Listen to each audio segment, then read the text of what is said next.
We're back with another episode of the Lakers Fast Break podcast. Gerald Glassford coming right back at you here from Lakers Fast Break.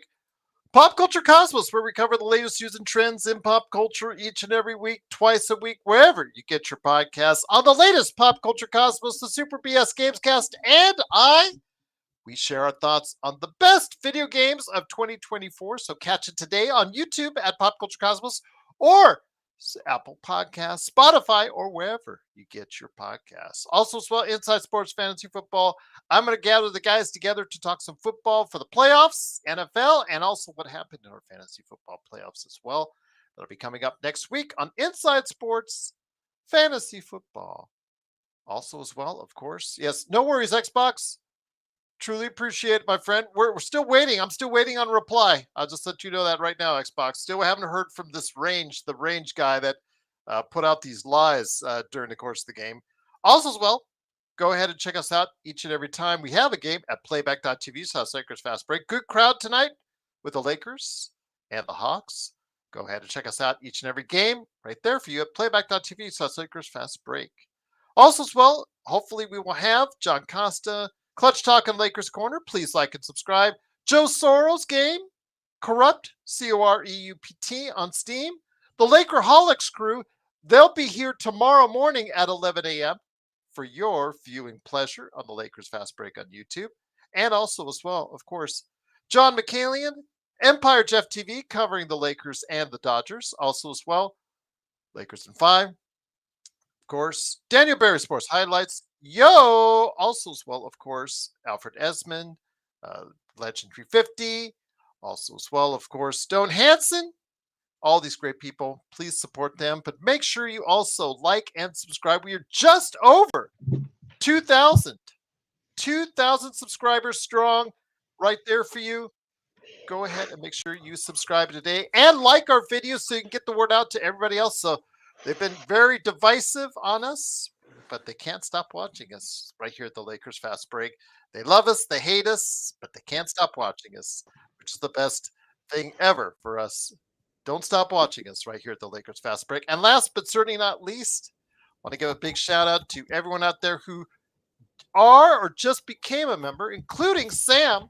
Sam is a member again. Truly great to have him a part of what we're doing here. And also as well, wanted to go ahead and make sure we give a big shout out to our newest members that are out there, Mal and Big Watch. Truly appreciate all three of you joining up. Become a member today. You get inside stuff as far as information, articles, videos I put up there first. There's some shorts that I made members exclusive only now. So go ahead and check it out today.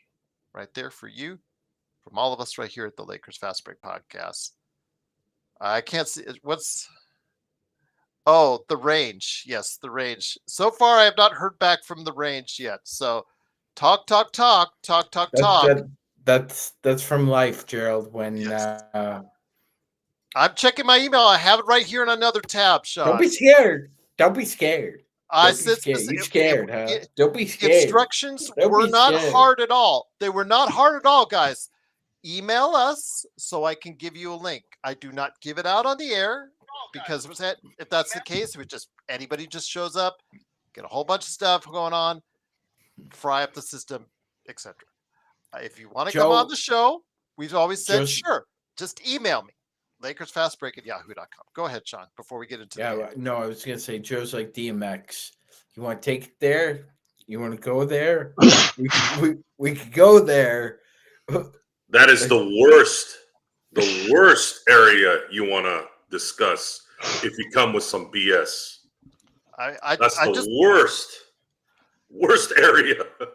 I mean, Joe, all I said, simple instructions. I said, just give us 15 minutes to go ahead and get the game going as far as wrap up what happened, some initial thoughts, and we'll get you in on your Kobe back, argument that you want to have with Joe. You go ahead and you talk that talk, you insult. Exactly.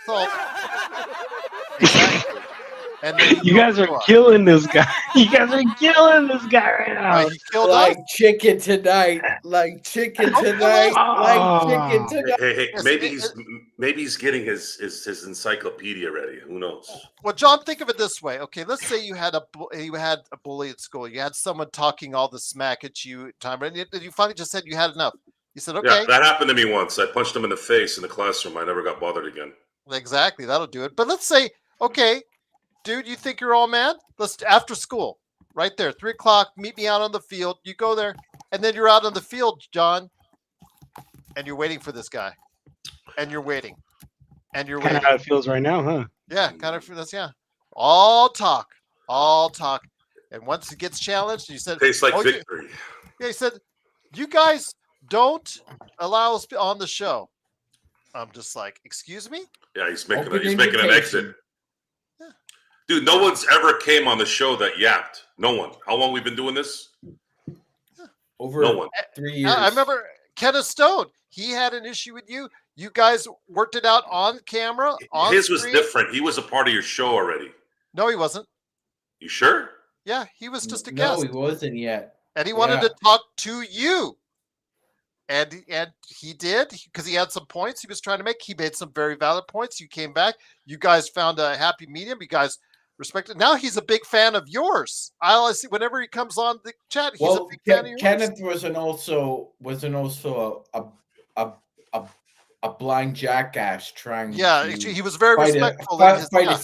Fight a samurai. He disagreed with Joe, but he came on the air and he shared his points in a valid fashion, and then they came to a happy medium. Now he loves Joe. So I think what happened with Ken is it happens to a lot of people who meet me for the first time. They think I have some kind of an idea of things, and then when they start talking to me, they quickly realize, wait a minute, this is not one of those things. Joe grows on you like moss. Like fungus. Joe definitely grows on you for sure. Yes, like it's The Last of Us or something. Well, I grow on you because how many people do you know do what they say? And say me? What they do, indeed. But the Lakers. That's probably why you guys like me, because you guys are about that. Well, let me do the wrap up. So the range doesn't have any excuses or anything like that. The Lakers came in tonight, coming off the success of a not okay performance. Leave it what it is. They won against Portland last night, but second of a back-to-back at home, this time with Atlanta stopping by from the ATL. And Trey Young in the house. What would that do for the Lakers? They had a day off. The Lakers didn't. Didn't matter because the Lakers, despite some defensive misgivings, they played a team that didn't care about at all on defensive end, as the Lakers got out to a 65-point first half and just kept it going with a third quarter with 30, just outscoring them 31-29. Basically, they just kept them at bay and had a comfortable lead. Even Bronny got into the game as the Lakers pulled away at the end with a 7-point, outscoring the Hawks by 7 points. And the Lakers do win in a nice offensive game. Atlanta decided to not show up with their defense today. Good for us. Bad for them as they win 119-102 over the Hawks today. Anthony Davis came back after taking the day off. 18 points, 19 rebounds. Much better on the defensive end. He didn't shoot all that well, but again, for the defensive end, 3 block shots. Rui Hashimura had 13. LeBron James, we thought we might get old LeBron today. Nope. 30 points, 8 assists. Another great performance from him. Austin Reeves, at least on the offensive end, I'll say that. Don't want Darren to go ahead and get mad at me again. Austin Reeves, 20 points, 6 assists, 7 rebounds. And DFS came in. He hit 2 3-pointers, 8 points for him, plus 12 on the game for him. And Dalton Connect had a good first half, 13 points overall. And the Lakers, again, 119-102. And here today, to go ahead and talk about today's game, are 3 awesome panelists. I'm hoping a 4th, but I don't know. The range might have gone off the range, but we'll see. First man up, first man here. It is, of course, the man behind Clutch Talk and Lakers Corner. Please subscribe today. on YouTube. It is, of course, John Costa. John, great to have you here. A man who has a daughter like I do that loves Kelsey Plum. With that, Kelsey Plum might have played better defense than Atlanta, Los Angeles Lakers, my friend, because the Lakers took advantage of Atlanta taking the night off on defense. And you know what? Even though that AD had an off shooting game, didn't matter. They basically dictated the tempo and got the easy win. Absolutely, absolutely. And everybody that's here in the chat, what's going on? What's up? What's up? What's up? And funny how Nick T said this comment right at this time, because this is the first thing that I wanted to talk about, guys. This is going to be a roller coaster. Like I said, as soon as the D'Lo trade went through, I was like, oh man, like I worry about not having a playmaker. Let's put Austin Reeves in that role. I mean, like now we have Austin Reeves in that role. Let's see how it works out. There's gonna be some good games and there's gonna be some bad games like today, man. Not even necessarily that he had a bad game, but it was just more the turnovers. And Nick T, you brought it. You brought up a great 6 point. turnovers for Austin Reeves. Yes. Absolutely, 6 turnovers for Austin Reeves, and I don't want to. I'm not gonna. I don't want to misspeak, but I believe he had. I believe it was 4 of our 8 in the first half. So again, understandably so, because he is on ball a lot more. But this is the concerns that I had, because he's getting better with his playmaking, but at the end of the day, like how kind of Chris saying, I don't think that Austin gets nervous when he dribbles the ball, but I just think that that's not naturally the player that he is. So he just is more likely to fumble up the ball a lot more, which is frustrating. But we're in too deep, guys. We are in way too deep. Austin Reeves is our point guard, whether we like it or not. Now, to touch on some other stuff in this game, want to give some credit to LeBron James, because I mean I think we all thought this was chalk up. LeBron James not playing today. He ends up coming out playing today, because AD sat last night, so we're thinking, all right, cool, they're gonna do a little switch my turn your turn type stuff, and LeBron Or I didn't thought play. we would get old LeBron today because on a back to back. Exactly right, old LeBron, but But I was no, wrong, and I'm glad. I'm very glad ex- because of it. exactly right, and that's my point that I want to talk about. LeBron shows up 30 points in 30 minutes. But here's the man that I want to talk about. Yes, he had 18 points and 19 rebounds.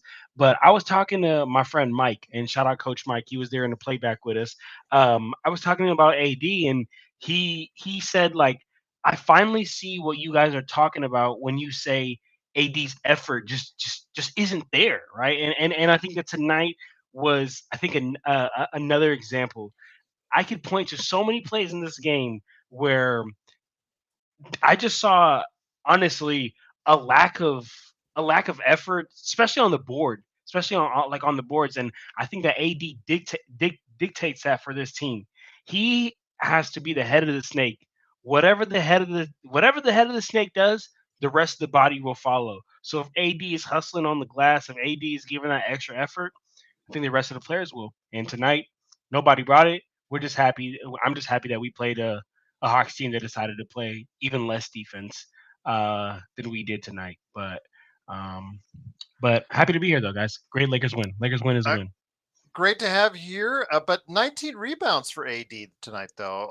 The block shots, he had 3. I mean, he seemed to control the lane at times. I know he did get beat on a couple of occasions, but for the most part, at least the interior defense seemed to be acceptable with him out there.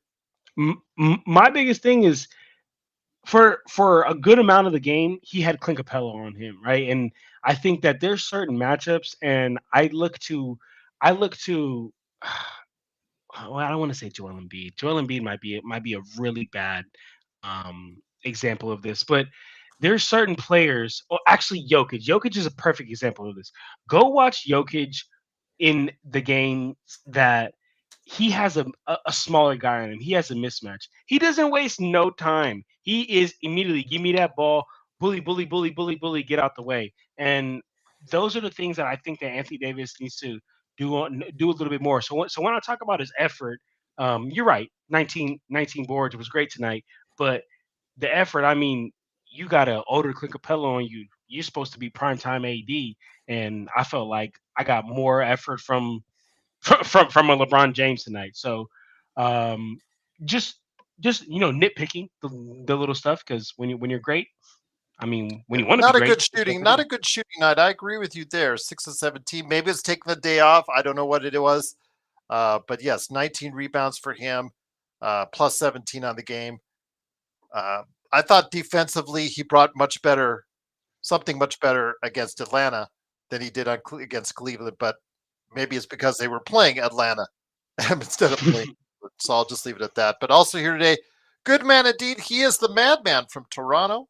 He did get out of Toronto traffic to head up along with John Costa, Xbox, Dan, Laker Nick, yeah, and Joe too. On our Lakers Fast Break coverage on playback.tv's House Lakers Fast Break, it is the Magic Man, Sean Grice. Sean, great to have you here. Your thoughts again? First half, not a whole lot of defense that was outstanding to look at, but the Lakers again executed well on offense. LeBron was hitting shots today, which again was surprising on a back-to-back. I'll take it. You always worry about those back-to-backs or him playing within close proximity at his age, but you know what? He looked like vintage LeBron today on the offensive end. He certainly did, Joe. 13 of 20 from the field, respectable true shooting of about just a little over 70%, I think. Picked his spots. The three ball was really working for him tonight. He felt on his legs, got his legs really underneath him. You could tell right away off his first 3-point attempt on the night whether or not he's going to have a good shooting night from beyond the arc or not. And it looked pretty fluid tonight. Austin Reeves did not get another 10 assist game, Gerald, so the streak ends at 4.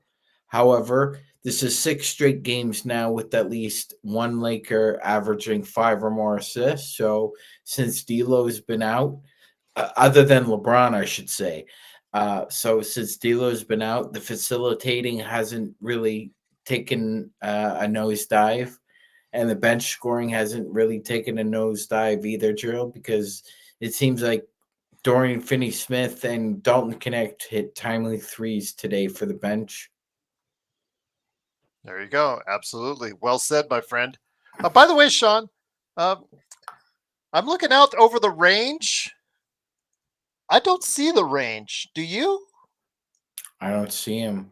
Yeah, nothing in Guess my he ran email. back. Guess he ran back to Mama's basement. Yeah, he must have. Yeah. Joe is fuming. Joe can't wait. Joe wanted him to be here. Joe Joe wanted Mama's boy on here. You all wanted him to be here, but I still want to see Joe go off like that.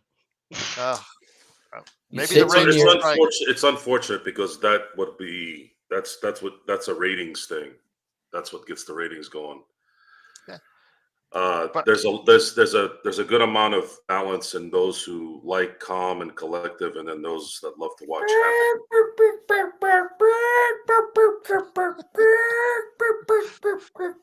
Just to see Sean do chicken wings.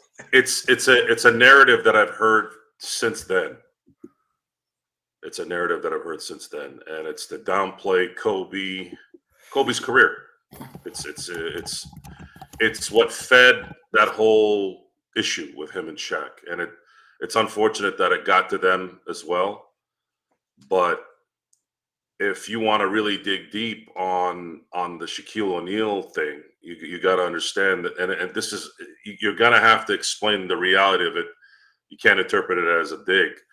Shaq got swept almost every year after his second season.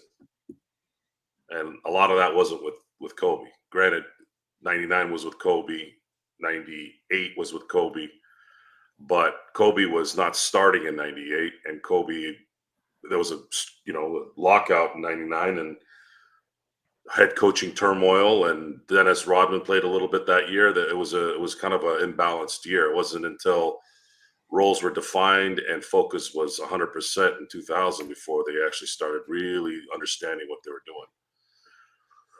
And if Kobe is not on that team, the LA Lakers are not winning the championship. that year. It's that simple. So if you're going to say that Shaq carried Kobe, you're a moron, number one. Number two, you weren't there to watch, or you were just too stupid to understand what you were looking at. 2001, like I told you on playback, go ask the San Antonio Spurs in 2001 and 2002 who they really game planned for. And they'll tell you. And that's the Spurs. That's Greg Popovich. That's the legit rivalry in the 2000s, the San Antonio Spurs. And let them tell you. Like chicken tonight, like chicken tonight, like chicken tonight. How many second fiddles dropped 48 and 16 in a closeout game in Sacramento? How many second fiddles do that? Most people think that's a shake and bake commercial. It's actually ragu. The ending of the Kings that year was this. Delicious. After they poisoned them the year before? 48 and 16 in Staples North at that time. Oh, yeah, and Spurs was it 41 and 45? I'm sorry, 48 and 41. I'm sorry, 48 and 45 in back-to-back games. Okay, Joe, you took out the trash. A couple of I don't know, 160 pounds of. It doesn't matter if you weren't there. I can tell you what's up, but you're gonna go hang out with your friends, and they're not gonna know. They weren't there. They didn't feel the game. You got to feel the game when it's live, folks. That's how you can't, YouTube videos ain't gonna do anything for you. Joe he got 38 and 16. Joe handled rave like the way Jimmy Conway handled French from Goodfellas. Still waiting, guys. Still waiting. Compost. No sign of the range. Miami Heat Nation, what's up? I'm the commentary man. But also here today, good man indeed. He is, of course, one of the guys behind, of course, Crypt, which you need to get now on Steam. That's COREUPT, the Fighting Game Deluxe, the indie game they'll be talking about in 2025. What are you getting excited for, Joe? And also, as well, he owns his company. I can't say the lines in that one. Everything's an F word. What are you getting excited for? And we're Kobe fans too, YYC. So again, I just wish he would have been able to come on to explain his side, but he chose not to. He chose to chicken out. It is, of course, the guy that owns SimBlades, SimBladesWithY.com. It is Joe. Great to have you here. The Lakers with the victory right now are 20 and 14. They move up to 4th place in the Western Conference. They've won 8 out of their last 11 games. And they're 2 games behind Houston, which Sean will have a conversation with about tomorrow with a great guest, if all goes well. And that's the case, Joe. We don't have to eat olives because it came in the 34th game and not the 30th game. So we avoid that. But still, a good sign. We said the time is now for the Lakers to move up in the standings because the schedule would allow for that. And so far, the returns in 2025 are pretty good. Yes, so this makes this next 2 games a little bit more reasonable in terms of a split. That's what this victory Texas trip coming up. Correct. If they split there, it's not a catastrophe as it would have been had they lost this game. And by the way, this game was the perfect home game in January. They controlled the game pretty much the entire time. LeBron only played 30 minutes and scored 30. That man, if you had that and you win like this and he scored 22 even, I'd be like, hell yeah, let's keep doing that. The bench only scored 29 points. The other thing is the activity from the young guys was there, and they did hit timely shots. See, timely shots typically are in that mid-range 4th quarter when you're trying to extend the lead or try to kind of get past whatever you're getting past. So Dorian Finney-Smith hit 2 key 3-pointers, and Dalton hit a 3-pointer. Guys, that's 9 points. That's a lot of points. Those are more than timely shots. Those are winning shots. for your team, especially when the psychology of it too. When you guard LeBron, you guard AD, you guard Austin, arguably the third best player on the team, and then you still have these other guys off the bench who end up making you pay. There's a psychology involved that as soon as that happened, you started seeing Atlanta start going, oh shoot, I don't think we're going to make it tonight. And that right there is what winning basketball is. There's a way to shut down. Of course, I'm not going to say LeBron's turnaround mid-range jumpers were not important.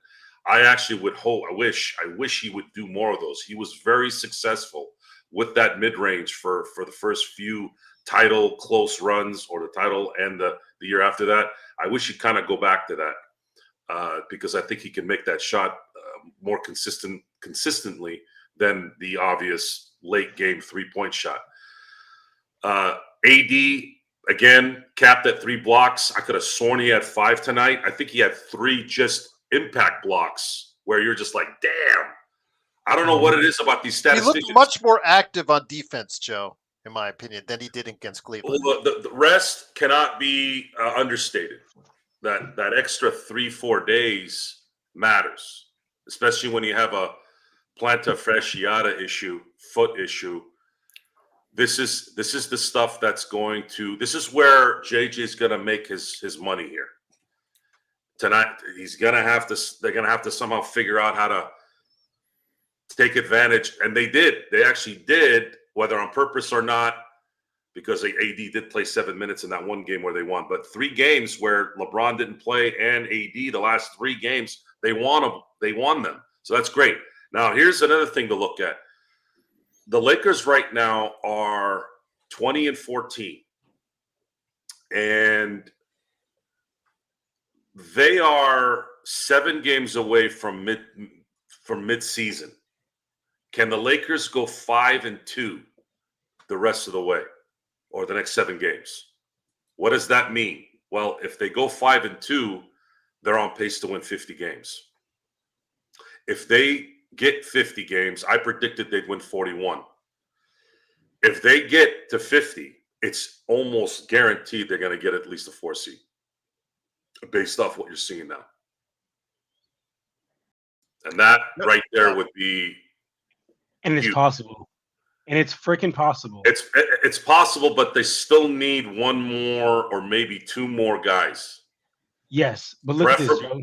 Yeah, preferably another big, and then preferably a scorer guard, a guard that can score. That's kind of where that is. Yeah, I agree with you on that. And to talk about those next 7 games, look, we have Rockets, Mavs, Hornets, Spurs, Heat, Brooklyn, and then Clippers. Okay, so let's talk about that. I'll read it out for you. I got it. What y'all got for the Rockets? So let's say you want to pull it up, Sean. Well, no, I just pulled up. We have a 4-1 record on back-to-back, so I'll pull it up right now. The schedule. Just give me. Yeah, go ahead. I usually have it on. I have it here, but I'd like to show it to everybody too. Yeah, we'd like to show it to everybody. Just gotta pull it up here. Just give me 1 second. Sure. Yeah. So the Rockets. Yeah, I agree. People in the chat are saying the Rockets might be a tough out. The Rockets will definitely be back. YYC said Luka instantly back. No, that's not gonna happen. Oh no, he said hopefully Luka isn't back. No, it's just funny because you know how people come back just against the Lakers. Okay, let's look at this from a realistic standpoint. You have Houston, Dallas, Charlotte, San Antonio, Miami, Brooklyn. We're not gonna go to LA yet. We're just gonna go with the next 7 games. Let's say we lose to Houston and beat Dallas. Then you would have to win the rest. I'm sorry.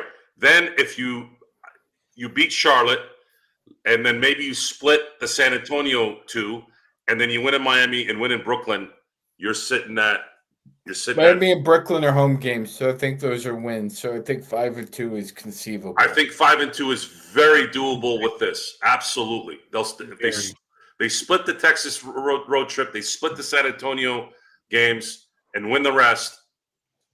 You're looking at a team that's on pace for 50 games. They could sweep that San Antonio series as well because they're at home. It's not in San Antonio. I'm factoring in one home loss that they're going to lose, and I'm just throwing that in there just because it would make more sense to get a split between a team that's kind of good versus Miami and Brooklyn that are like and Charlotte are You know, I think 5-2 should be, if they play like the way they've been playing. I think 5-2 with this road trip. I'm sorry, with this homestand and the Texas two-step. I think it's very realistic. Very, very realistic. And another thing that I will add to that is, well, actually, not to add to that, to counter that, I'm actually going to say, as a Lakers fan, how much do we know that like we'll fuck around and beat like the hardest team, and then we'll like lose to like the Hornets or something like that.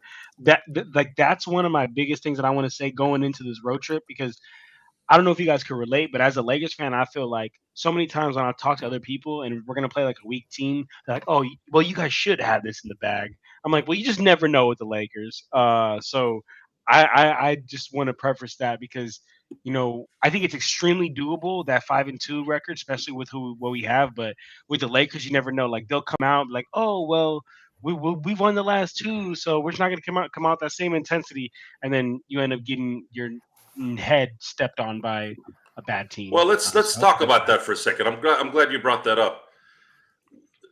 I know people have their own subjective idea on what's bad and what's good, but looking at their schedule, who did they really lose to this year that was really bad? I know Detroit isn't a 500 team, but they're actually not a bad team. Orlando's obviously not a bad team. Phoenix now is sucking, right now. But they weren't a bad team. Well, the first Cleveland loss was a ragdoll loss. That was a ragdoll loss. No, I'm talking about losing to a bad team. Like if they were to lose. Oh, a bad team. Yeah, if they lost to Portland, something like that, right? They haven't really lost, honestly. If you the Detroit losses were, I don't think Detroit's a bad team. They're like a mediocre team, but they're not a bad team. The Lakers haven't had a loss to a bad team, and right now they're going to play Charlotte. They're going to play Washington. They're going to play Jesus. Where am I here? Brooklyn, and then Miami. In terms of bad, they're all messed up right now with this Jimmy Butler thing. So I think it's fine. I think that the losses that burn right now are the last Atlanta loss and that Orlando loss. And Joe, he's not going to be playing that game. That falls within the 7-game suspension that Pat Riley laid down. Perfect. And we got worked by Miami, and Miami, I think we owe them a little bit of a payback now. But they are in the driver's seat right now. Should there not be any injuries or anything like that, they're in the driver's seat to run a setup here for the next 7 games and get on pace to possibly winning 50 games. They get 50 games. They get up to 50 games. If they're 50-32 at the end of the year, they're going to get a 4 seed. And that is huge.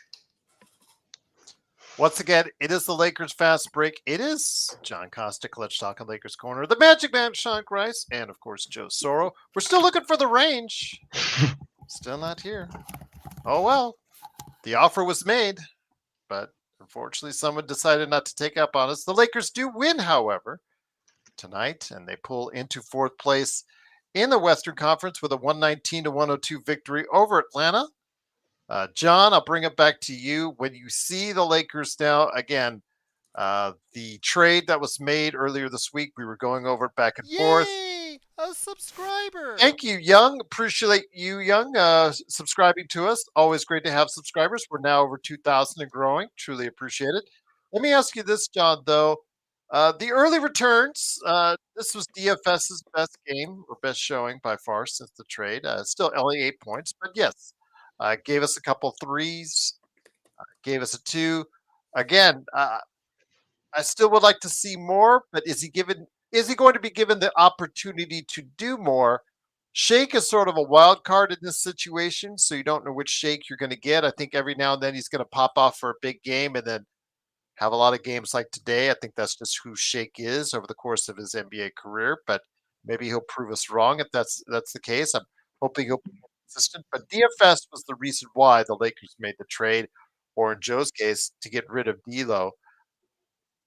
I don't know. Again, I'm still up in the air on it when it comes to DFS. I'd like to see more, but the question is, John, will he be given the opportunity to do more as he grows more as a Laker?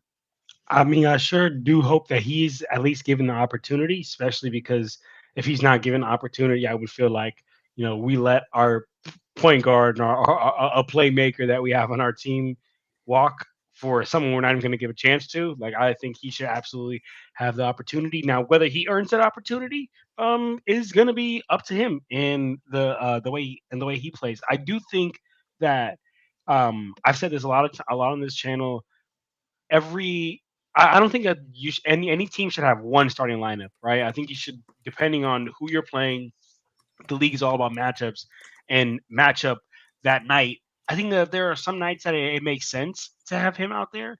But for now, I know a lot of people were doing Dorian Finney-Smith over Rui talk, but I would let Rui keep rocking out for now. I'm gonna be honest with you guys. I would let Rui keep rocking out and see where Dorian Finney-Smith can fit in. I mean, I think we got to remember it's so tough, y'all. Like at least even myself, I watch so much basketball. Sometimes I could um forget that these guys are human beings, right? Like these guys have lives, outside of this. Like it's tough to get traded to a whole different team, figure out their system, find your role within their system, find your role where you're going to thrive within their system. In a couple of games in, so I would say leave him off that bench for now, so he could find his role, so he could find his groove on his team, and depending on the matchup that we have that night, see if he can find more of a role that night. But for now, I said we keep rocking out with Rui, and JJ better give him a chance because, like I said, we didn't just give him up for nothing. And just like how Joe said, I am expecting absolutely nothing from Shake. Like if he brings me something, great. If he doesn't, it is what it is. He was just add on to the trade. Sean, let me bring it back to you. Austin Reeves was someone who's been talking heavily upon him, especially since the D'Angelo trade has given him more of a primary role in the playmaking. I know that John and I have talked about it. Joe and I have talked about it. And you've shared your thoughts on it on both playback and here. Not a great shooting game for him as well. And if you can score 119 and get Anthony Davis and Austin Reeves to shoot a combined 12 for 35, that should be a good victory for the Lakers when you get those guys not playing or shooting well and you're still able to get the victory. But tonight, could fatigue have been possibly the issue for him? Because so much has been on his plate lately. 6 turnovers, still got to 20 points because he was able to get to the free throw line. Your thoughts on Austin Reeves? Again, still trying to acclimate himself to a larger role in the playmaking for the Lakers. Yeah, I mean, it's a work in progress there. There's still going to be some things that he can't do, just from a basic athleticism perspective, from the facilitating point of view. So it's more about with Austin, it's more about, and he's been working on this a lot, Jill. It's more about angles and understanding situations and defenders and where they are on the floor and understanding where other guys like their sweet spots to be and trying to get them in the positions that they can. Like, it's not easy. Chris Paul and Steve Nash made it easy to orchestrate where your sweet spot is and get you the ball 9 times out of 10. It's going to be a work in progress with Austin. It's still going to be. I'll say the same thing I said before. His dribble is improved, but it's still not tight. His dribble is not tight. And Gerald, he tends to.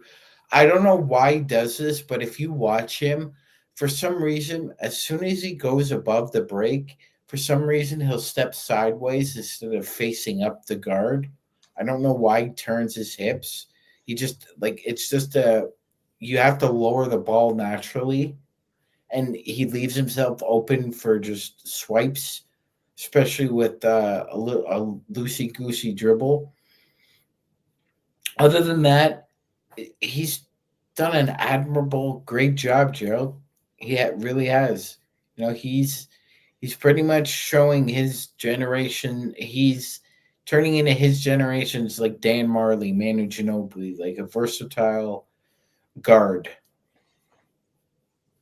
Yes, I agree. He's turning into a versatile guard.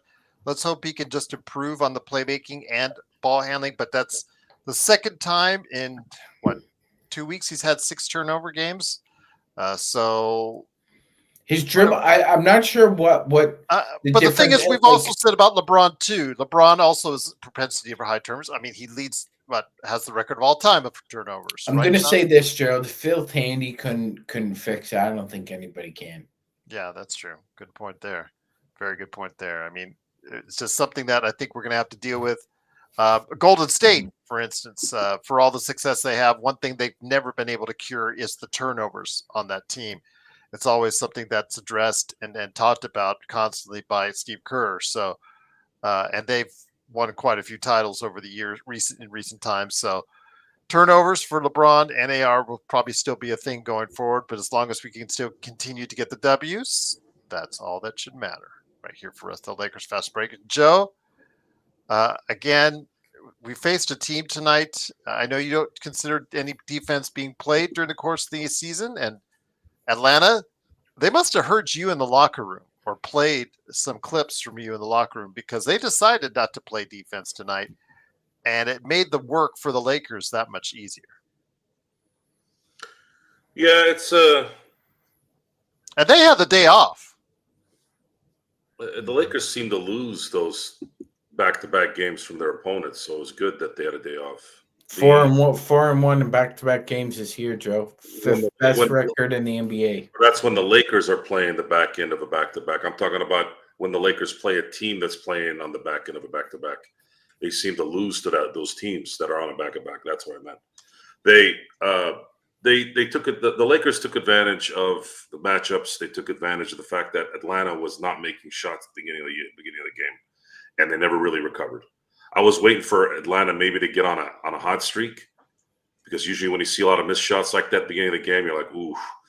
And there was some apprehensiveness and some worry by us at the beginning. Hey man, Lakers should be up 12-13 by now, and that's usually a dangerous game to play when you're not taking advantage of your opponent missing shots, wide open shots.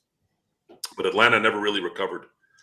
They were able to contain Trey Young enough to where he wasn't shooting threes left and right. The few shots that he did shoot from three were almost one was from a logo three. You're gonna give him that shot every time. And he had a few good runs there where he had some open shots, but primarily they were on him.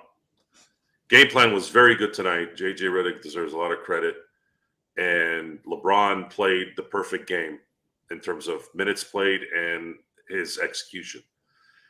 It's very, very, very specific here, guys. When AD and LeBron get rest, they are dangerous basketball players. They are very dangerous basketball players. That's why we're begging for help. We are begging that there's some help. And I think when you talk about the trade to Brooklyn for, in terms of getting DFS and Shake for D'Lo, I don't know if it was fully to really, really bring some advancements to this team, or to get rid of a player that was kind of draining this team. D'Angelo was draining this team. And the opposite of that was Connect hitting shots at the end of games, and it was DFS hitting shots at the end of the games. And that was the production that this team needed. Imagine that same scenario that happened here in the fourth quarter when the Lakers finally kind of got away from Atlanta. Those were the shots that D'Lo was missing all year. And then usually what happens is you miss that wide open three, the other team comes, shoots a three, You have a 6-point turnaround from that shot. The game has become a minute-to-minute decision-making business. And the results have to match those decisions. If you're going to decide to shoot a 3 when you probably should get the easier basket because you want to create distance or you want to make a statement that you're going to probably, start getting away from your opponent, you got to make that shot. You have to make that shot, because if you make that shot and then the other team spends 20 seconds to score 2 points, you still win that series. Mm-hmm. That is basketball now. All the people who talk about, oh my God, basketball's all threes and blah, blah, blah. Why, folks? It's about winning, right? Well, that is the best percentage of winning. If you don't believe me, go ask Dame Lillard. He explained this in a podcast. He said, we tried to play like the old school NBA game, but we kept getting behind. We were spending 20 seconds scoring 2 points. They were spending 15 seconds sometimes hitting 2 threes. Oh, you'll like this one, Joe. Sorry. Ready? Mm-hmm. Danny from LA says, has Joe admitted he was wrong about Bronny yet? The guy who came in the last few seconds. Garbage minutes. Garbage time and shot up an air ball. The guy who is shooting, 25% from 3, I think? I'll have to look up his stats. I think last time I checked it was 25. So, Danny, he's outside of one game, he's been pretty bad in the G League. But okay, nobody's admitting they're wrong here about Bronny yet. But go ahead, Joe. I don't want to speak for you. I am going to admit that the Lakers are playing better than I thought they would. No pointing, buddy. Jeez. Yeah, the Lakers are playing much better than I thought they would, and I'm happy that I was wrong on that. As am I. Max Christie, sure, he's playing better, but I'm still not off that. I'm still not off that train in terms of his future. Today was an interesting day to explain that too. Is he is afraid of contact. That's why it's so hard for him to get around those screens. He doesn't want to hit anything. And I've played basketball enough in my life to know those guys. I remember vividly for years playing pickup basketball. And the second you see an athletic, skinny kid that would even be taller than me play ball a little bit, the second he got into the paint, and I wasn't even trying to body him up. I was there. It bothers him. It takes him off the game. Look at Devin Booker. Even Devin Booker was complaining about double teams in a real NBA game. That's the audacity that guy has in his brain. He didn't just do it in a pickup game. He actually did it in the NBA. He's mad that they're double teaming him. I'm like, dude, what is wrong with you? So I didn't play ball professionally or in college, but I have played thousands and thousands of games of basketball. That is a fact. I would love to see you hoop, Joe. I can hoop, and it was a good time in my life. I haven't hooped in a few years here, but I am trying to get back into it. I'm trying, and I just started, playing golf again this last year. I was really lacking in that, but yeah, I'd love to get back into it, and yeah, I think Christie's got a lot of work to do still. But as far as Mr. Junior, well, hold on, I've got an apology, everyone. I apologize. I said it was 25% from 3. I made a mistake. It's actually 21.2, so it's even worse than what I had quoted. So I want to sincerely apologize on behalf of everyone here at the Lakers Fast Break. He's averaging a whopping 13 points in the G League, Joe. And his free throws, he makes 2 out of every 3. 36% overall from the field, 21% from 3. Your thoughts? Again, rebounds, he's averaging 4 assists, just under 4 assists, 3 rebounds, averaging a steal a game. Okay, you won't like this, Magic Man. 4 assists to 3 turnovers a game. Yeah, that's not a terrible. ratio. Yeah, That's terrible. Joe, your thoughts? Right there. Thoughts on what? Mr. Bronny James. I have no thoughts of Bronny James. I'm sorry. Funny. Joe said thoughts on what? Yeah, so in essence, I think it was Danny from LA. Our thoughts and opinions have not changed one iota on Bronny James.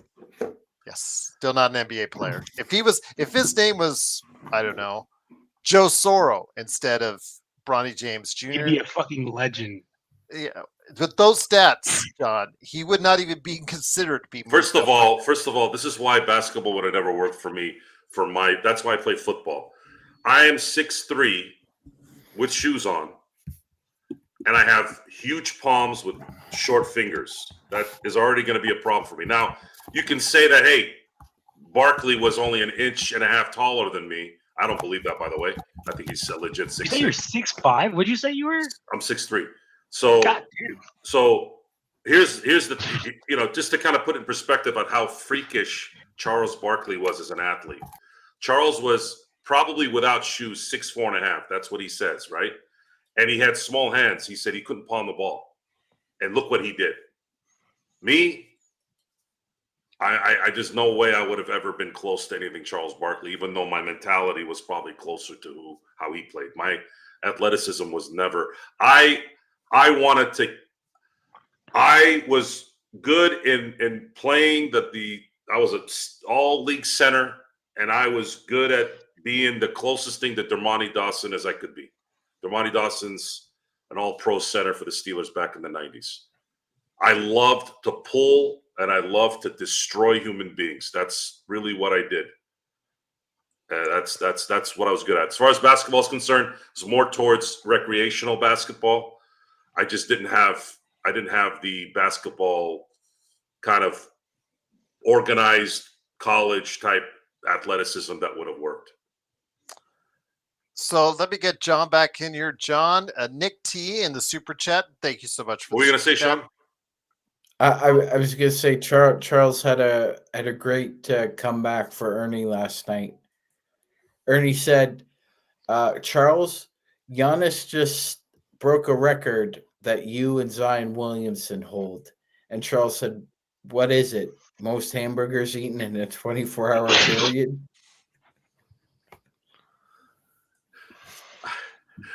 On that note, John, let me bring it back into you here. Nick T in the super chat, thank you so much. He wanted to talk about the fact that Christie only got 4 shots compared to Austin Reeves' 18.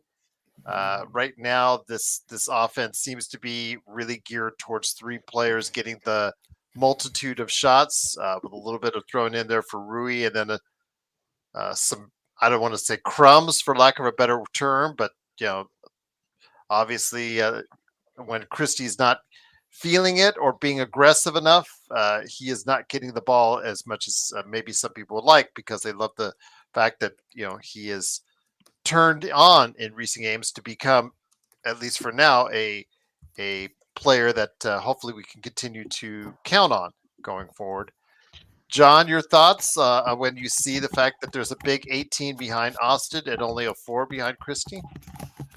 No thoughts at all. That's the way it should be. Look all around the NBA. You have a chronological order that teams run by, right? That's actually, not gonna lie, I'm gonna be honest with you guys here. I'm about to give you guys some real fucking game right here. All right. So if you ever hear someone say at any level of basketball, say like, "Oh, our team is so good because we just have so many players that we can go to in clutch moments," that team fucking sucks. Because you want to know what makes a good team is knowing who are the big dogs, who are the little homies, who's gonna play some defense, who's gonna be ready to shoot that shot, and when we need a bucket or we need something, let's put the ball in. We all know where we're going, and let's put the ball in this guy's hands, and whatever this guy wants, let's get it set up for him. And you have to know that. But if you don't know that as a team, you probably are not a very good team. You're probably just not. So I say that to say, I have no problem with Max Christie getting the least amount of shots because chronological order, this team goes. I mean, you can flip flop, AD, LeBron, whoever you want, and then AR. And then, like how Gerald said, everybody just crumbs. Get in where you fit in. You want to score? Be in the right position when AR blows by his defender. Ask for that ball, John. Ask for that ball. Ask for the ball, yes, but I'm talking as in like you talking about Max Christie not shooting that many shots and AR shooting that many shots. Well, but you know what Gerald means, though, right, John? Like, what do you mean? Like you said, like there's the three top dogs. There's AD, LeBron, and AR. If you don't call for the ball, I'm not going to pass it to you. That's what That's what Gerald means. The same thing with Connect when he was early in the season. Okay, you guys wanted him to shoot more, get the ball more. He's got to go to the coach. He's got to go to LeBron. Say, "Hey, I'm open. I'm going to hit the shot. Get me the damn ball." Okay. And as far as Max Christie, I feel like we've all seen the fact that I feel like he lacks a little bit of confidence and he lacks that trust in himself to be like, "Yo, swing that, like swing it. Come on." I think he struggles with that a little bit. I do think that Dalton Connect side of his reason that he's not doing that is I think he's a rookie. He's trying to get in where he fit in. I think they're both young players and they don't want to upset the balance of the team. They feel like if they go ahead and do so and speak out, it's a negative on them. But they don't realize in the end today's NBA, John, speaking out like that and backing it up with results is the best way to go ahead and improve your stature in the NBA. Yes, but I think Dalton Connect, his is a lot more. His is a lot more understanding. He's a rookie. He's a rookie who's just happy to be here. This is Max Christie's second year. Right, this is third year in the league, right, guys? Yes, this is third year. Yeah, it's his third year in the league. You're not supposed to be timid, like, hey, maybe swing the ball. Like, yeah, swing that pill. Come on, I'm wide open. But he doesn't. He doesn't have that. But to the original point though about AR getting more than Max Christie, yo, come on, man. I that's how we should be. And if Christie was getting more than AR, then I'd be concerned, and then I'd have some thoughts. Man, Joe's getting ripped, and he's not even talking. I don't know whose question do you want to or comment do you want to go ahead and address first, Joe? Magic Man, I will get it to you, my friend, but there are people taking shots at Joe left and right, and he's not. Well, Daddy from LA first, but Rodell has something for you, and then Daddy from LA. Darren followed it up with a cross of his own. What did Darren say? Okay. Well, Darren said, Joe, if that makes you happy, fine. This show is about basketball, and I have a mile more knowledge than you. Well, he is older than all of us, so he has more experience watching the game, and we need to give him credit for that. And then Rodell's was Joe doesn't like. Wait, hold on. He knows more than me about basketball. How? Here we go. Just because you're a geezer doesn't mean you know more than me. I'm just saying that's. Drake's quoting. Joe, so what is knowing more than me? Joe's quoting Drake now.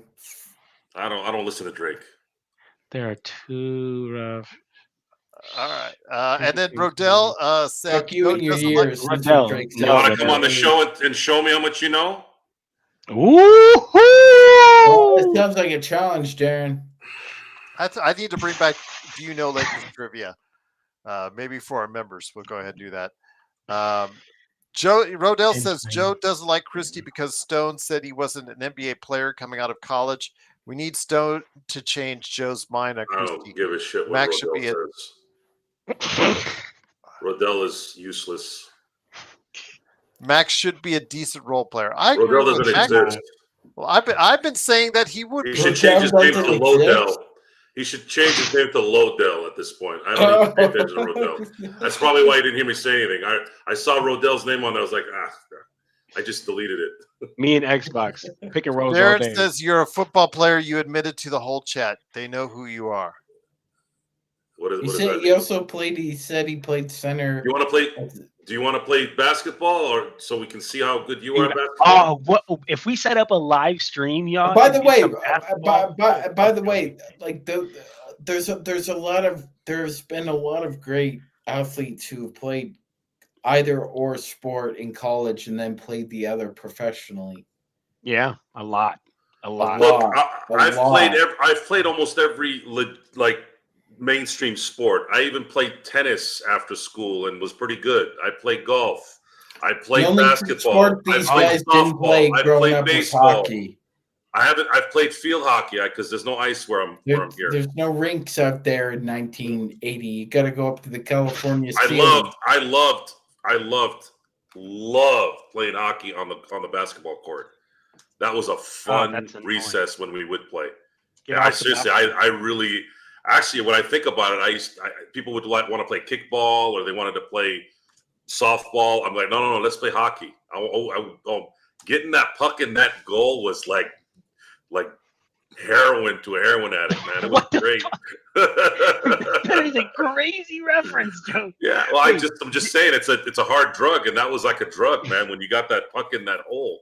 JY, he said if Austin Reeves takes 18 shots a game, Lakers won't win 50 games. Brother, then who the will? I'm not saying Austin Reeves go take 18 shots a game, but don't tell me, yo, why is Austin Reeves taking 18 shots and Max Reeves taking 4? So it's like it has to come down some way, dog. And if it's gonna go LeBron AD, after LeBron AD, I want Austin Reeves taking all those shots, and everyone can get theirs where they fit in. So JY, I'm not saying that I need him to take 18 shots a game, but if he does, I'm cool with it. Go ahead, Sean. My fault. Yeah, the chat's gotten goofy the last few weeks with their weird thought process. I got something for Sean here in a second. What do you want this team to do? They can't go get goofballs. They can't go get somebody to do this. They have to. The whole thing with, oh my God, Austin has 6 turnovers. Well, he's handling the ball, and he's not a point guard. The usage rate goes up. Guess what's going to go up? Oh my God, LeBron had 7 turnovers. Yeah, because he has the ball in his hand for 35 minutes. That's what happens. It's. What is it, Sean? What's that lane? You miss. What is it? You miss 100% of the shots you don't make, right? You don't want LeBron to handle the ball, so he has 0 turnovers. Then how are you going to win? How are you going to win if you only have Austin to handle the ball when LeBron can breathe a minute?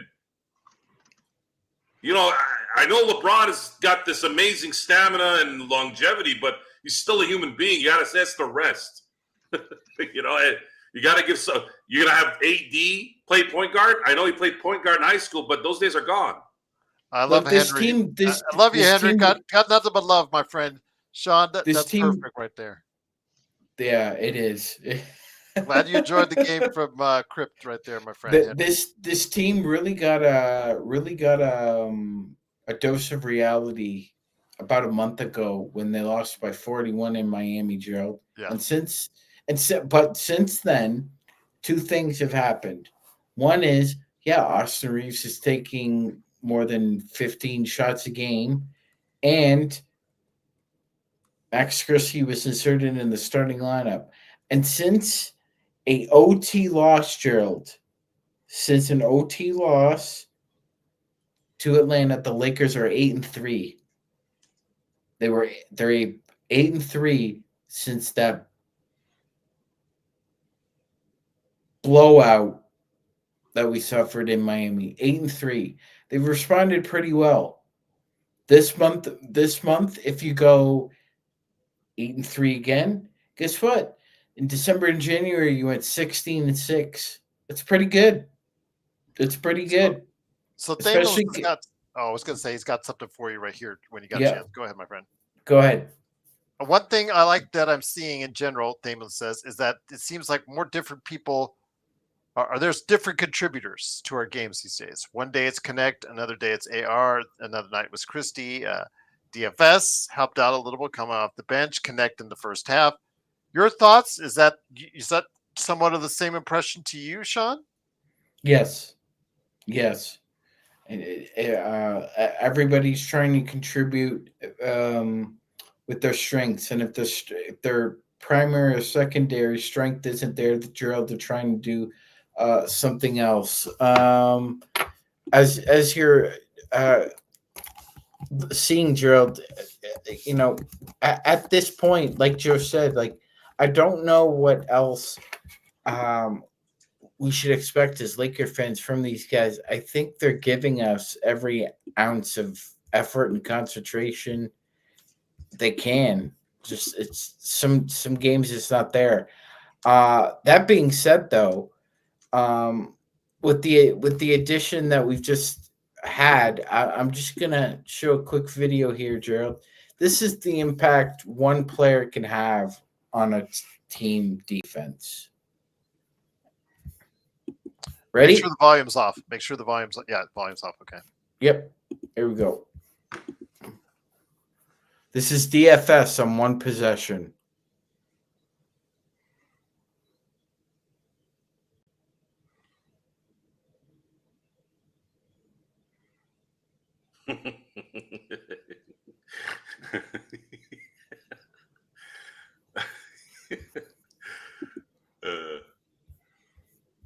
That's the difference one player can make, Gerald. Like we said, like defensive effort is contagious. Sorry, Sean. I wasn't meaning to laugh. I was laughing at something my friend said. I'm sorry, I didn't interrupt. I don't care. I'll show it to you after you're done. Sorry. Yeah, I'm finished. Yeah. But he contributed well. But he was at the store. Look at this book. Can you guys read it? Hold on. Let me see if I can get it. Who is LeBron James? What the hell is this? New York bestseller series. Did you guys know about this? It's like a kid's book. Gerald doesn't. I don't think Gerald scopes Reddit. I scope Reddit for the. Actually, Sean made a Reddit page for us about a year and a half ago. That's the last time I looked at Reddit. JSJ. I don't do Reddit. Isn't that the Twitter of the sports forum world? I don't do Reddit. Yeah. It is. Sorry. It is. It's basically a bunch of Darrens over there, right? Yeah, with like who think they're meme ninjas, who think they're badasses behind their computers, and they're really guys that like to climax in themselves. Yeah. I thought we were going to cleaner, Joe. That's why I said climax. He said swear jar. Yeah, he didn't say anything about expression. Never mind. That's not a bad word. It's the innuendo. Is that what you Cinemax? Yeah, it's Cinemax. Okay. Yeah. Come on, man. You got a punch here to get the timestamp, right? Just beep it. It's too late. It's already, most of our audience has already seen it, Joe, as is. You! Sorry. Raven came in like a ball of fire, but went out like a patty cake. Yeah. And this is the Lakers Fast Break podcast. Patty cake. Sean Grice clapping there. It is me, Gerald Glassford. Thanks again for watching, listening. Thank you so much for 2,000 plus subscribers. If you haven't yet subscribed, please do so. Lakers win tonight, 119-102. They head on the road, guys, for the Texas two-step with Houston, who will be hopefully talking about more tomorrow. Sean is going to hopefully head up that at the show. Be interesting to see what goes on there. But Sean, let me bring it back to you. What are you looking for when the Lakers head to Texas against Houston, who they can make up a full game on if they win, and then Dallas without Luka as well? What are your thoughts? I probably send it to you. Oh, me? Oh, yes. Joe already. They've lost 3 or 4 on their current homestand right now, Gerald. Couple of competitive losses to the Wolves and the Mavs, and then they just got the doors blown off the Toyota Center tonight against the defending champs. So something tells me they'll be itching and scratching and clawing to try and get a victory. But you know what, Gerald? I like playing the Rockets on a Sunday because every time I've seen the Lakers play the Rockets on a Sunday at the Toyota Center, I think they've won 4 out of 5 that I remember. Well, there was that one I don't know if it's 4 or 5 because they lost last year at the Toyota Center, and then the year before that was when Joe was screaming so loud, hotel security was banging on my door. Yeah, was that on a Sunday though? Was on. I don't know if it was on Sunday. I just knew I'm it was. talking about Sunday at the. Oh, it's just on Sundays. Yeah, Okay. yeah. My my most vivid memory of the Lakers playing the Rockets on a Sunday at the Toyota Center was Ron Artest's return after he signed with the Lakers. It was almost you could have fast forwarded about 7 months to when Kobe passed it to Ron above the break there for the three. Exact same play, basically. And Ron went to center court, did the timeout, and that was all for Houston. I'm hoping for a similar result, Gerald, but I think we're going to have to live with a split. I think we could beat Dallas without Luka. I really do. Who knows? They may not even have Kyrie. You never know. You never know. So I think it's a split. I feel better about our chances in Dallas than Houston, but who knows? We could go 2-0. We'll see. Houston's a very, very, very scrappy team. I will say this though, Gerald. Şengün is a better test for I feel this year for AD than Sabonis is. Playing really well. Şengün's kind of turned into a complete player all of a sudden, and that's going to be a great matchup to watch. So funny because Cam Whitmore is now their gunner coming off the bench, and although he didn't get good results today as they got beat by Boston handily at home at the Toyota Center. It's be interesting to see what happens. I remember last time Cam Whitmore ran wild on the Lakers and JHS and all that. But Joe, again, we're going to just talk about it, beat to death. This is the time where the Lakers can take advantage of the schedule. It's not going to probably be this pretty or at least as good in February or March. So the time is now to get some wins under your belt, and hopefully that will pay off with a better record by the end of the season. It's only going to help them after the All-Star break. They don't have to be as stressful after the All-Star break. The better their position is at the end of January. I think it also will add more urgency for Rob to figure out a way to get this team more talent too. If they were really kind of crap in the bed, they'd probably call it, just roll with what they have. But I think the winning also will put a foot up his rear, and that he has to absolutely take advantage of this. What I didn't anticipate before the year started was I didn't anticipate this much parity this year. Last year, you had it a little bit, but you still had your mainstays. I felt comfortable that Denver would probably get to the finals again. I didn't know if Boston was going to make it all the way through exactly. I knew they were going to probably get to the Eastern Conference Finals, but I thought maybe Philly might do something at that point, but we saw what happened with injuries and everything. So this year it's even. Cleveland is good. Boston is good. Oklahoma City is good. But I think those are the only three, and I'm not really scared of all three, especially in a. We would have to know. The Lakers have to get to the finals to know this, but let's say the Lakers somehow made it to the finals and played Cleveland, right?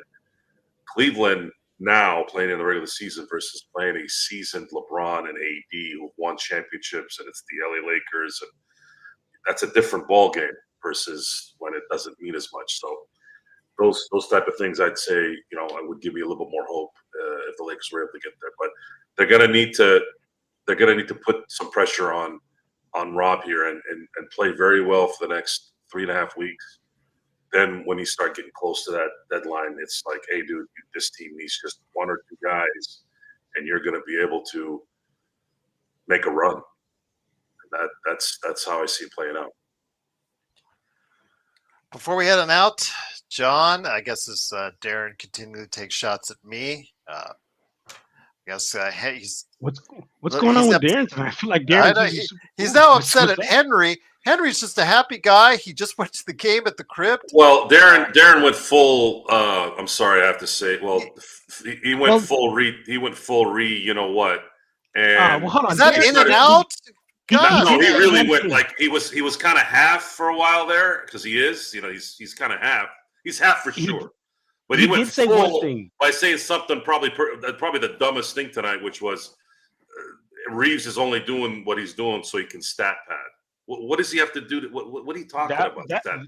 I thought you knew more than us. That's a crazy one. But listen, the one thing that he did say that makes him a credible, liable source is the fact that he said, "I'm a baller." Oh, he's a baller. So he wears that little thing here, right? That makes him a baller. I wish it was a little bit taller. I wish it was a baller. Oh, he called you a baller. He said, "I'm a baller." Yeah, but how does he know you're a baller? You could just look at me, Joe. How do you know he's not just kissing your ass? You could just look at me, Joe. I'm a bucket. Okay. I'm a bucket. Yeah. Okay. Darren says Reeves is taking too many shots. Darren's flag is half raised. He's a bit flaccid.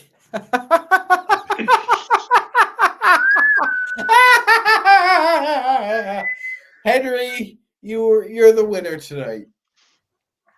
You went to a Laker game. They won. You're almost happily married man, and you burned the hell out of senior citizen. And he's got some in and out. A senior citizen, chill. It's got Darren's a senior. Yeah, just in that case, again, we're just gonna. Sean, you remember that video I sent you earlier today? Yes. You see what happens with seniors when they think they're tough. Yeah. They fall off their scooters from a garden hose. They make funny noises when they land. You want to hear what it sounds like?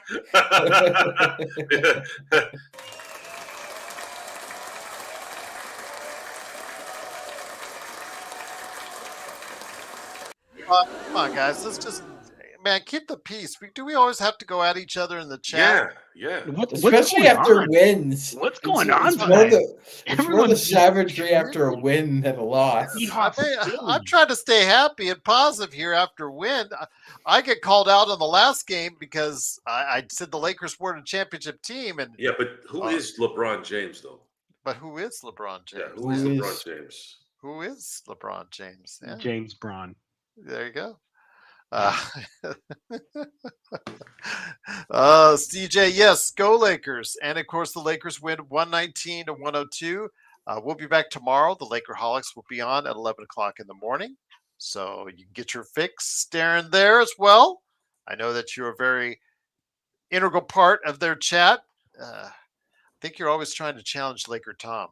So it'd be interesting to see what he has to say, as Laker Tom, I'm sure, has some more crazy trade scenarios in mind. So go ahead and check it out today. And that Christian Coloco breakthrough, Gerald, it's right around there. the corner. He's about to pop through that membrane and become the double threat.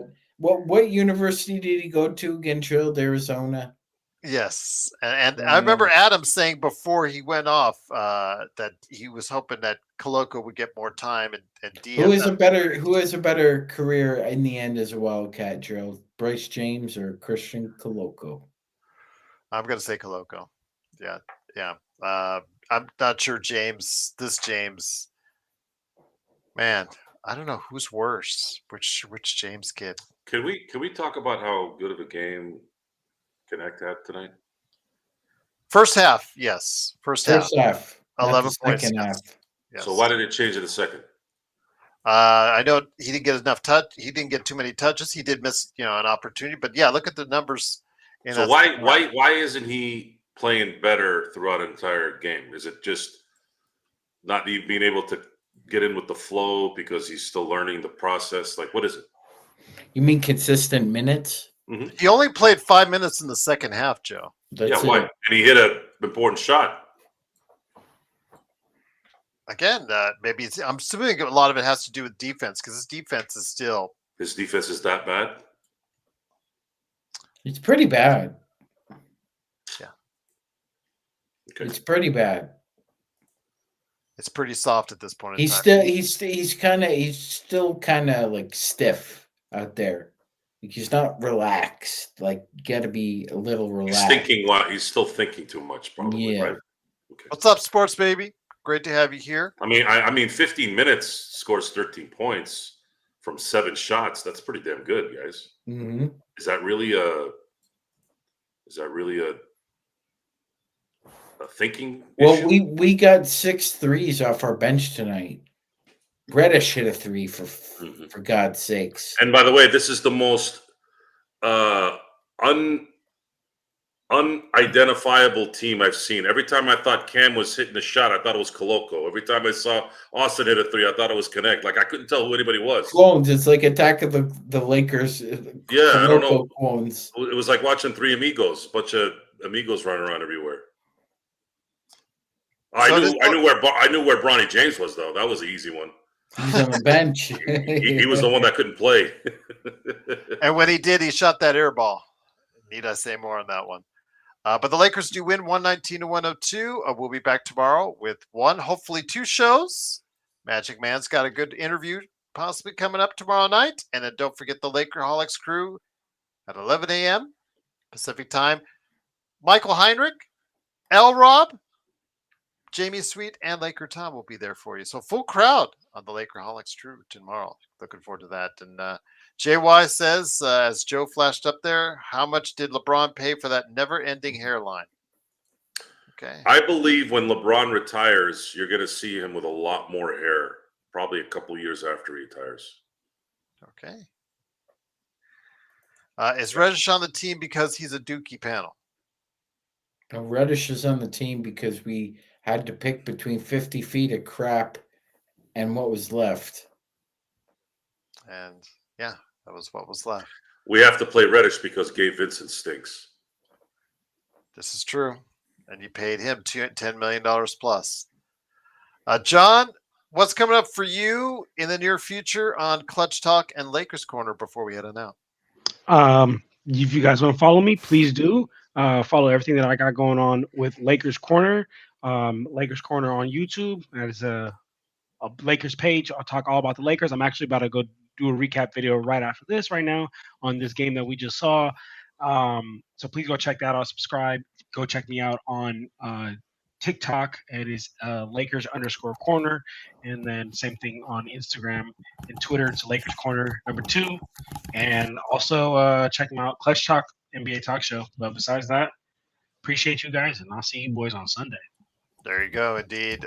Sean, who do you have as a possible guest tomorrow to make sure everything goes through?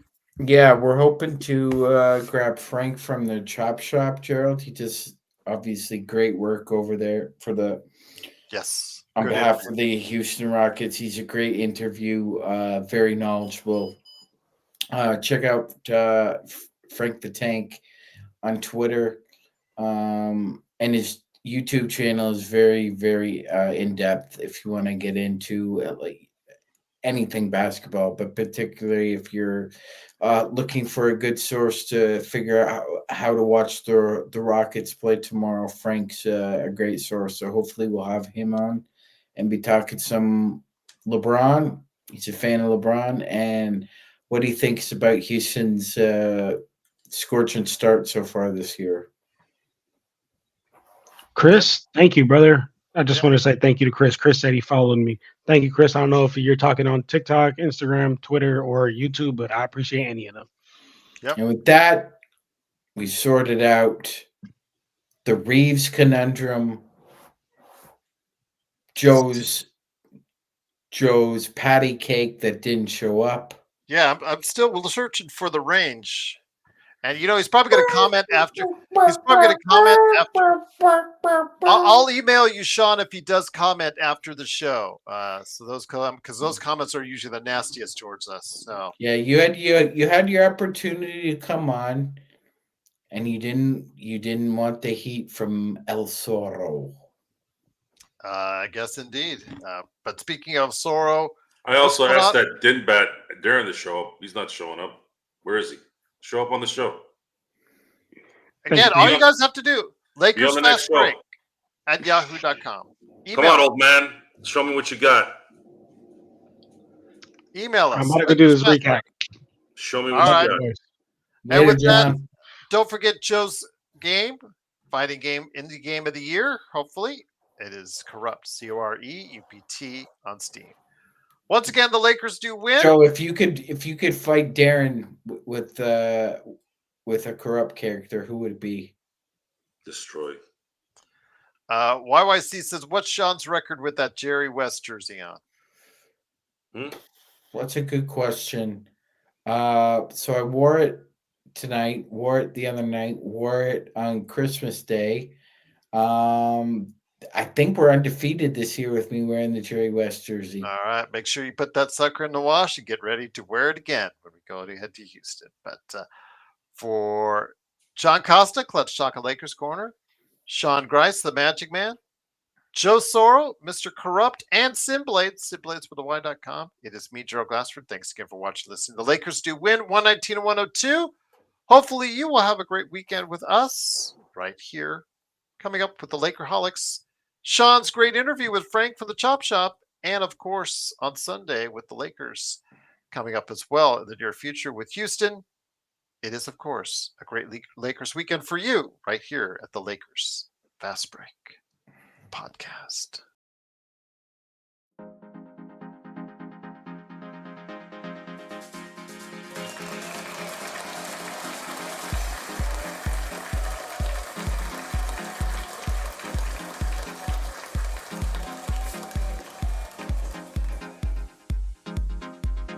Joe, I think you should give Darren the Tony Clifton treatment when he comes on. Do you want me to do the Jim Carrey one or the actual real Tony Clifton one? No, the Jim Carrey one. God, he really killed. That was my favorite part of the movie. Of course. Because I went, of course, to YouTube to see the real Tony Clifton. I'm like, dude, Jim Carrey outdid Tony Clifton. Dude, it's like, what's that on your seat? Oh, that's not cheap. That's your ass.